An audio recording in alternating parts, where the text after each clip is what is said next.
Hi, I'm Quinn Lemley with Secrets of the Stage. This is the place where we pull back the curtains and we dive into the creative process. And today we are going to be talking about music.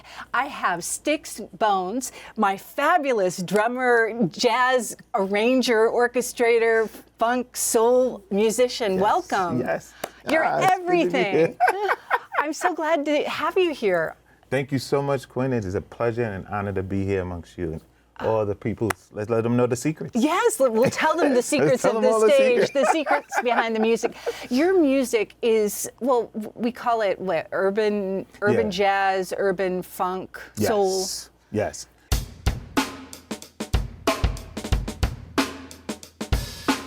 As long as you got urban in front of it, that kind of defines. Right?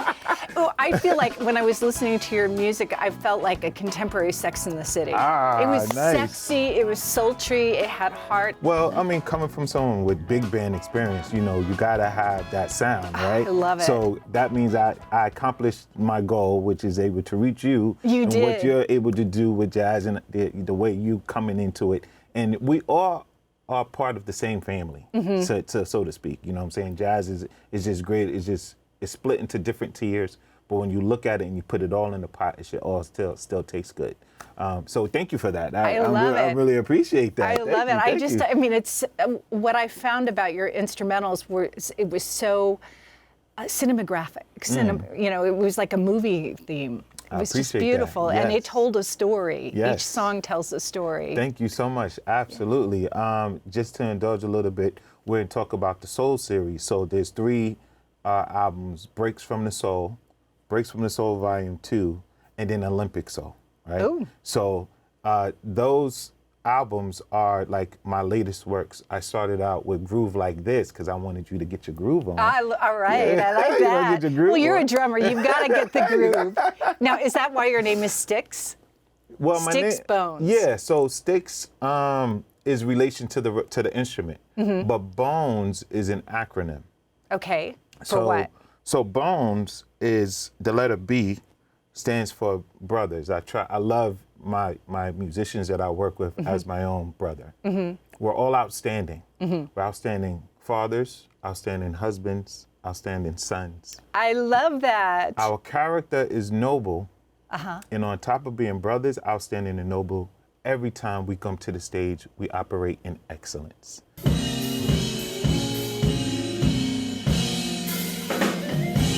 So we were talking off camera a little bit about your background. You're from Brooklyn. Yes, Brooklyn. Yes.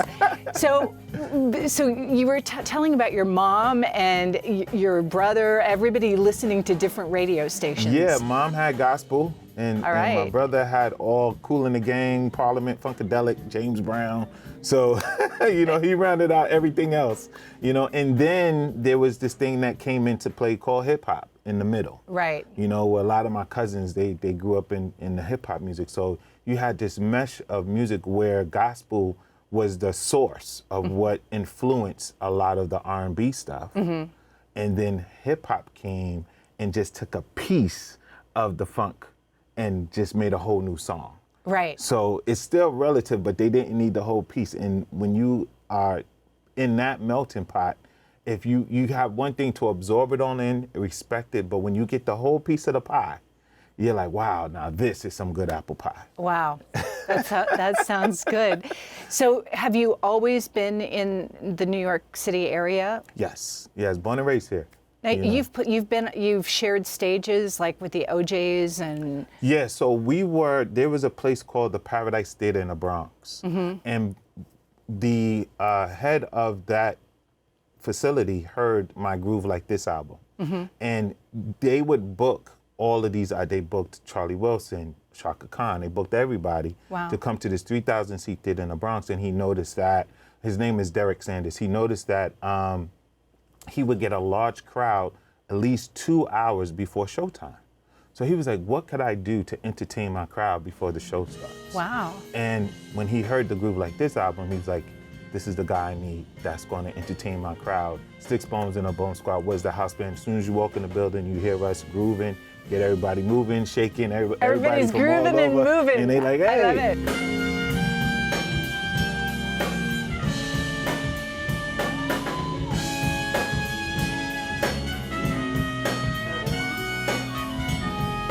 Did you have formal training as a drummer or as an arranger? Well, no, actually, I went to college. I went to Purchase College. Okay. And I graduated there. And What did you study when you were there? I studied jazz performance. All right. But here's the thing about jazz performance. When I got there, they didn't have the jazz performance program.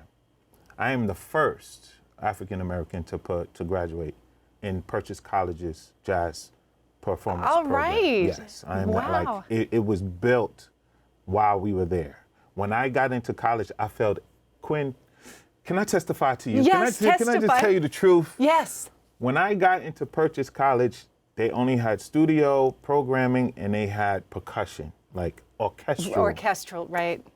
So what did I do? I'm a drummer. I'm coming out of Brooklyn, gospel, funk. I'm like, yeah, I can play drums. And they give me these two big giant bowls called the timpani. Right, the timpani. Like, you got to play this, and then you got to read this. And I was like, concerto number 1, and the teacher was like, get out. I failed with honors. Wow. I failed my first semester, F. And then how did you turn it around? I was the first one in my senior year to do a world tour, not a world tour, a European tour with a group called the Vibe Chameleons. It was poetry and hip hop rap, which was mixed among some of the greatest poets that was in New York City at the time, along with one of the members of the original Roots crew, Jimmy Fallon's band, The Roots, along with one of those members.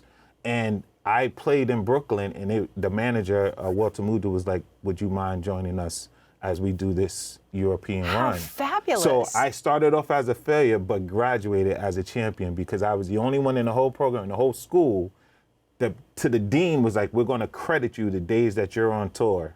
That for is your awesome. jazz performance credits. You'll be performing in stages in London and Manchester and all of these places in the UK, Switzerland. I love and the UK. They was like, you got to go. And then that was the beginning. So I failed everything when I first got in. But when I got out, I was already touring. Let's talk about jazz and mindset, because you've got a great mindset, and the way you turned that around, that you were failing in the traditional music way, and then you were like jazz, it's improvisation, and you were able to find your way. How much does mindset steer you in your career? It's everything, Quinn, because the mind has to deal a little bit with the heart. You see, when you can have a great idea and a vision, but if you don't have the heart to go for it, if you fear and you don't have a tough skin, you won't see it through. So the mindset has to have that determination and consistency that will drive you to never give up, no matter what it looks like. You know what I'm saying? You may be tanking, but as long as you got breath, there's a chance. Yes. As long as you are able and physically to do something, you have a chance. And if you have that mindset that no matter what, failure is not an option. That's right. You will see something at the end of the road. Well, I mean, look at your story about touring all over Europe. I mean, that's incredible. You could have never been the same after that. Absolutely not. Because it wasn't even something I was looking for. You know what I'm saying? It found me because I didn't give up. And the school was going to expel me because I failed everything. And the dean, Mr. Jim McElwain, who was the professor at the time, said, we're starting a jazz program and you will be in it. And I was like, yeah, but I was like, you will be in it. And he's like, but Mr. He's like, you will be. So So he saw something in you. Yeah, some people, the potential that they see in you, they're the ones that will save your life when they see you drowning. Sometimes I think that other people can see our potential when we can't see it ourselves. Yes, not your potential, and they will reach down and save you from drowning when they see that potential is like, I don't want this to die. Right. If they're willing to hear me, let me guide them and let me give them a chance. So when they put me in jazz, when they started the jazz program that next semester, they put me in there. All the kids in there was like, yo, how are you excelling in this? Well, improvisation and talent and groove. You've got your groove. You got your groove on. And we were moving. So tell them where your website is. So the website is two. One is just my name, stixbones.com. But then when you want the full Grand Central Station of Stix Bones, you go to boneentertainment.com. And what's the difference between the two? What's Bone Entertainment? So Bone Entertainment gives you places where my music is, all the types of genres I produced, and a lot of people, it talks a little bit about the Bone Squad, or those members who are with me, who was on stage. A lot of my production that was in television, a lot of my production that I did for other artists, whereas Stix Bones just talk about me. Right, okay. And when you're composing, how do you get an idea? I mean, what are you thinking about a theme, a mood, or what you're conveying? Yeah. How do you get your inspiration? The inspiration comes from more of what I would love for people to indulge in their moment. So if I'm a person who loves fellowship, right? I love to see people come together. You can hear that in your music.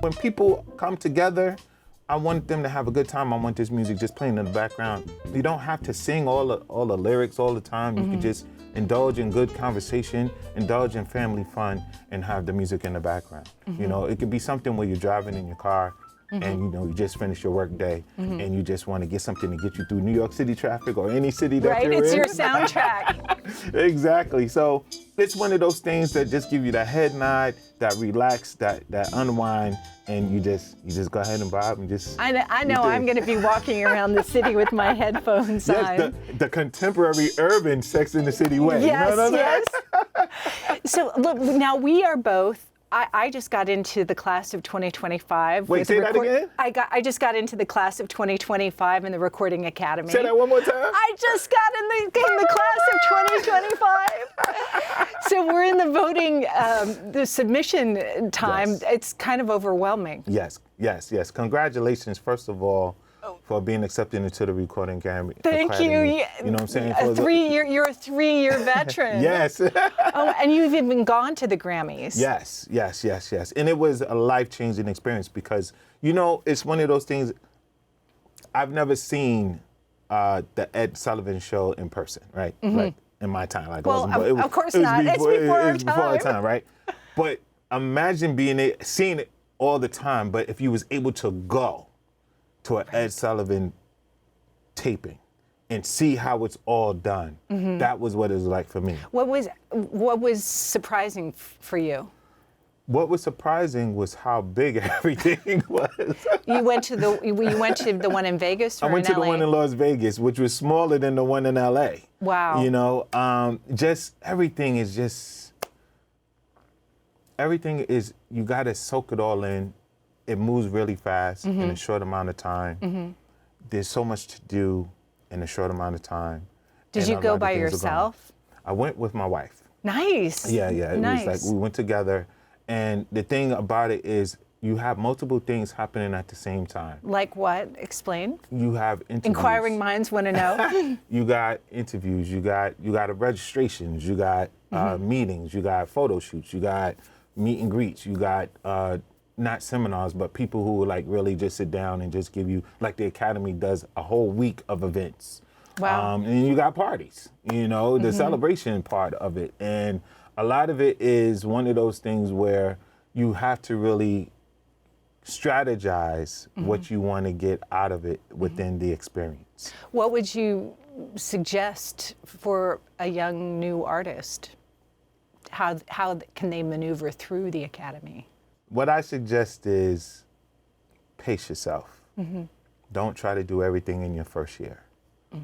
You have time to build and develop. The first thing you need to do is build a relationship within one of the causes that the like advocacy or music cares. Yeah, get involved in something to the point where you get a little bit of knowledge and see how you can be a help in that area, if that's your desire. Because a lot of things is we don't have a lot of time, to really give and devote ourselves to the work that we really want to do. I've been in for 3 years, and there's still so much I want to do that I just don't have time to devote to. Right. But try the best you can. I know that the advocacy is coming up. They're going to Washington soon. Yeah. And it was interesting. The two things that they're going to talk to Congress about is keeping our AI out of our images and voices and our musicianship. And then the other one is advocating for funding for the arts, for music, especially in smaller communities that don't have the reach that we have. I was watching a C-SPAN, I guess it was a court thing on C-SPAN, and it had the president of ASCAP, the president of Spotify, it had Johnny Cash's daughter, and it had radio, the head of radio, all talking to Congress. And Johnny Cash, ASCAP, and BMI, they were asking Congress to make changes because Spotify and all these other digital platforms they're doing things legally, something that was legal done in the 70s. Meaning, if your music was released before 1972, it can be streamed for free. So that means it's almost streamed for free, it seems. I mean, for the and artists. anything other than is only at penny, with less than a penny. Wow. That was the rate, because back then the computer wasn't it was like, I'm not going to indulge in computers. There won't be computers that everyone will have access to. We use that in our form in big businesses because that's what we need, but y'all won't have home PCs. Right. And so these rates were given. And, you know, whenever you do something, it's set in stone. And they were advocating to change the stone. Yeah. Because now it is a PC. Like, it is bigger than everybody has one. And it's funny, there's a lyric that a rapper named Melly Mel says, he says, you got to learn from the past to work for the future, but don't be a slave to no computer. Ah, that's good. That's good. Do you use any AI when you're composing or in your work? Well, yes,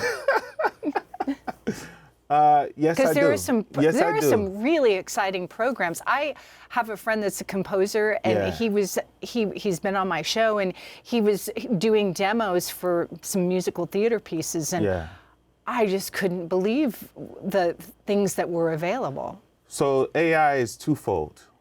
It's supposed to help us speed things along. It's not supposed to replace you. Right. You know what I'm saying? And I use AI to help speed things along. I got a call from a friend of mine who's like, yo, Stix, can you play some drums? We want to teach AI how to sample drums. And I was like, you want me to feed the beast? And he was like, beast. he was like, this beast is going to grow with you or without you. Yeah, that's help what us my learn how to do it the saying. right way, so that it's not here to replace you, but help to enhance for people who can't get to you. And that's how he put it, right? So I was like, okay, if you're going to do it, if it has to be here, then let it be here properly. It's not supposed to replace us. It's not supposed to end the things that we are known to do as creators. Right. It is supposed to enhance what we do, allow us to do it a lot faster, a lot more convenience, because that's what technology is supposed to do. Help us conveniently make the things that we need to do so that we can get on with our lives, spend more time with family. That's so for that we're not doing things 3, 8, 9 hours that can take us 2 hours to give us more time to do whatever. Let's do it the right way. Do you, when you're writing your orchestrations, are you writing out the orchestrations for each horn line? Because I'm not a horn player, horn players think differently than sometimes a composer. I have my shit where I had to play what was written, and I didn't like it. So I said, whenever I write, whoever I ask to be on the record, I'm going to ask them to interpret it the way they think. And that's why it feels the way it feels. I give them the scripture, like the chord part, and I say, make this what a soprano or alto horn is supposed to, because I'm not breathing and playing it. It's a whole nother thing. I'm more rhythmic than I am melodic. Right. You know what I mean? And I have to express that. So I rely on the brothers that I call in my squad. I love that. To do, to let them interpret what the lines I'm writing, but so that it feels authentic to the listener. Your lines you have beautiful hooks. Thank you. Thank you so much. I love that. So if you were going to tell someone to be a jazz musician in the world today, what would you recommend? How would someone start? And what do you think that people should do to have a career? The one thing, if I could do it over again, I would have took theory a little bit more seriously. Me too. Me too. Oh my God. Who built the time machine? Let's go back to the future. I know, I'm a singer. I just wanted to sing. I didn't want to have to think about all these Exactly. things. I just like, what does drums have to do with sharps and flats? I don't care. I play in the key of drum sharp every day, so it doesn't matter to me. Yeah. I'm going to use that drum sharp. Drum sharp. Yes. Tell your drummer, stop playing in the key of drum sharp. Play it right. Chastise them. I love that. Yeah, learn your theory. Your theory is that no matter what instrument or what part of jazz you want to, however you want to be within it, theory is the core. That's the language, right? That's going to be a level of understanding, and it's going to give you the tools you need to get the work. Yeah. What's next for you? Are you working on a new album or? Yes, I'm going to be following up the Soul series with another project. Now we do EPs. Right. And just to keep the thing going, I said like this. If Friday the 13th can have 14 movies called Friday the 13th, I might have to have 14. Soul series. You know, the way they just never end anything anymore. You got your Fast and Furious number 11. You got Mission Impossible just had its 7th movie. I'm like, why am I stopping at 2 albums under the same series? You got to keep it going. So I'm going to tell the story as long as the story is willing to be heard. Yes. And what would you say the story is? I mean, I know we got our groove. Breaks from the soul. Yes. You know, the soul series. Like, what is soul? Soul music, to me, is the champion of music. You know what I mean?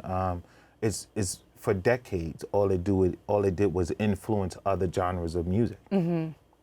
So that, to me, is, I think you can never run out of soul. You eat, we have soul food, you have soul. Right. We have a soul. I love it. Yes. So for me, is to keep writing, keep the fans happy, you know, because there's another generation that needs to be introduced to it. I say this all the time when it comes down to recording. I appreciate recording because recording introduces you to people that you have never met either before you or after you.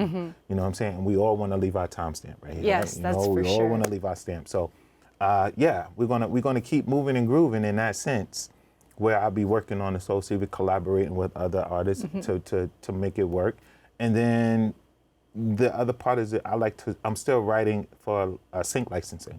So part of my production outside of jazz that, you know, won't be in my personal catalog, but will be used in a way to where it can be licensed. Nice, nice. So like filmmakers would use it, Yes. or television shows. Wait, how do you find new artists, or where do you have your music played? I'm sure Spotify and Amazon and all of that, but what do you think are some of the best ways to find new artists? The thing about my music is I try to make it in a place, not to find new artists, however, but to find new listeners, right? And I meant new listeners, I'm sorry. just really quickly, my music caters to DJs because I named it Breaks from the Soul because if you look, the essence of hip hop is a culture made up of 4 elements, which is DJing, rapping, graffiti, and breakdancing.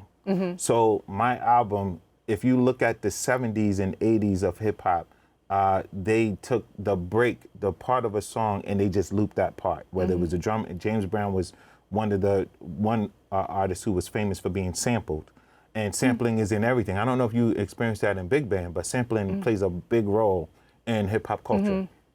So what they do is they sample a portion of the record, and that's what the DJs will go back and forth. You know how where you see somebody mess up your vinyl record because they scratch it? Yeah. And then you have the street dances, you know, they're dancing to these type of breaks. So that right there is where DJs is like, hey, this is a breath of fresh air. Stix, your albums is taking me back to the records I used to use when I used to use my parents' records. Now I can use yours because now here we are in 2000s and you got the same type of elements that we looked for in my mom's catalog. Wow. So DJs is one of the outlets. And then the other part, they're primary, and a lot of DJs break records. Imagine being at a wedding reception and DJ put a record on for the first time.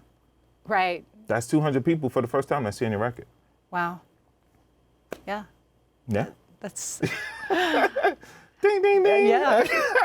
So it's not just Spotify and the streaming services. You got to think outside the box. You got to find other places where your music can live. And for me, I found out that in the DJ realm, in the college circuit, you know, these are what that element means to them, and it's important to them. And here's the Soul series to provide what they've been looking for. I love that. Yeah. That's great. So when you talk about new artists, just real quick, how you find new artists, like everybody else. You hang Right. around young kids who say, "Who's that you listening to?" Right. I only have a puppy. I need to get some young kids. I'm gonna send you a whole mess of young kids, and like, you're gonna be like, "Who's that big jazz dude?" They're gonna tell you who it is. That's it. That's so cool. Yeah. We only have a few minutes left. I just want to thank you, first of all, for being on the show. It was so fabulous. Yes. What do you think your purpose is? That is a good question. And when I find out the answer, you'll be the first to know. Well, other than making us move with the groove, which you do so beautifully. Thank you so much. I do it with the help of my brothers, the Bone Squad. Shout out to them. Purpose. Again, we'll have to come back on that one. That's a good one. You called me with one, Quinn. Let's find out. But regardless of what I do want them to know I am a brother, outstanding, noble, and excellent. I love that. I try to live with that. I Yes. love that. And you do. Thank you do. very much. You do. Thank you so Stix Bones. And so I hope that people will come and go to your site and play your music. Yeah, and come visit us. Come join our email list. Let's have some fun. Put us in the comments. You can follow me on social media. We're connected on yes. Instagram. What's your Instagram? Instagram is Stix Bones, but Facebook is Bone Squad. Bone Squad. Bone Squad. All right. And hit us up in the comments. Let us know how well Quinn became a contemporary Sex in the City lady walking through the city, with her mug now, not with a cup, with her mug. Right. Yeah, we want to hear from you. Hit us up. Stixbones.com. You could join the email list at stixbones.com or visit boneentertainment.com and also hit us up. All right. Yeah. Thank you so much. Thank you. Thank you for having me. Thank you. I'm Quinn Lemley with Secrets of the Stage. Join us every Sunday night at 7:30 Eastern Standard Time on mnm.org, Channel 4, or you can visit us on Spotify, Apple Music, or any other streaming platform. Please make sure that you rate us and give us a review, and tune in next time. I'm Quinn Lemley with Secrets of the Stage.